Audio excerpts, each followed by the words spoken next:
अर्जुन कृष्ण के सामने एक ही शाही परिवार की दो शाखाओं के बीच ऐसे गृह युद्ध के खिलाफ अपनी दलीलें जारी रखते हैं। धर्म की तलाश में जुटे अर्जुन मन ही मन अपने लिए एक तर्क गढ़ रहे हैं ताकि वे अपने कर्तव्य पथ से कायरतापूर्ण पीछे हटने को सही ठहरा सकें।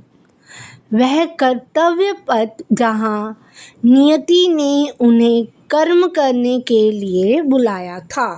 वे अपनी बात दोहराते हैं क्योंकि कृष्ण अपनी अर्थपूर्ण चुप्पी से अर्जुन के रवैये की आलोचना कर रहे हैं।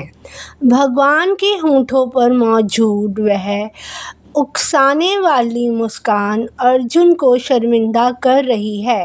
वे चाहते हैं कि उनके मित्र और सारथी इस नतीजे पर पहुंचें कि उनके मन में जो भावनाएं हैं वो सही और उचित हैं।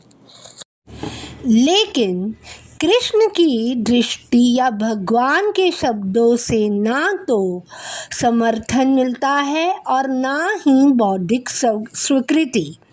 यह महसूस करते हुए कि उन्होंने कृष्ण के सामने अपनी बात को पर्याप्त रूप से स्पष्ट नहीं किया था जिससे वे इस निष्कर्ष तक पहुंच सकें, और यह मानते हुए कि इसी कारण भगवान ने अपनी सहमति नहीं दी, अर्जुन ने त्याग की भावना के साथ एक ऐलान करने का फैसला किया था कि वह इतने बड़े दिल वाले हैं कि अगर उनके चचेरे भाई उन्हें मार भी डालें तब भी वह उन्हें नहीं मारेंगे।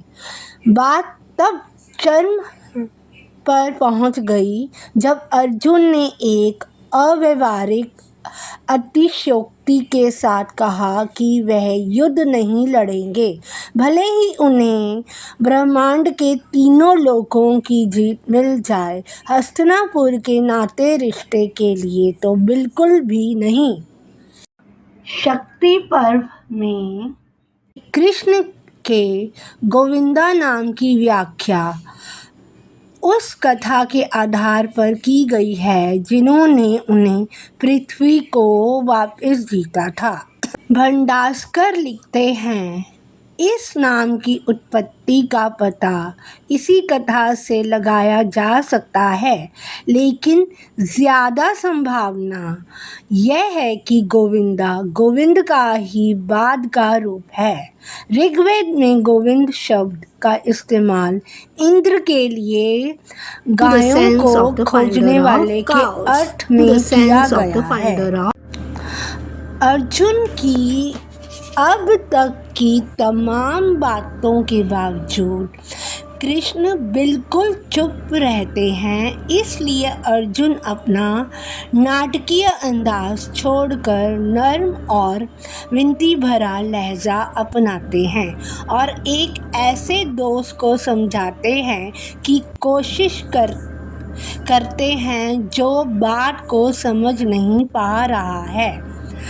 जब हम कृष्ण की लगातार चुप्पी पर ध्यान देते हैं तो अर्जुन का यह तरीका बदलने का अंदाज बहुत ही अजीब और मजाकिया लगता है। वह कृष्ण को समझाते हैं कि धृतराष्ट्र के बेटों को मारने से कोई भला नहीं होगा। फिर भी कृष्ण के चेहरे पर बनी बनावटी मुस्कान नहीं बदलती और पांडव नायक अपनी उलझी हुई सोच के साथ कृष्ण के इस रवैये का कारण समझाने की कोशिश करते हैं।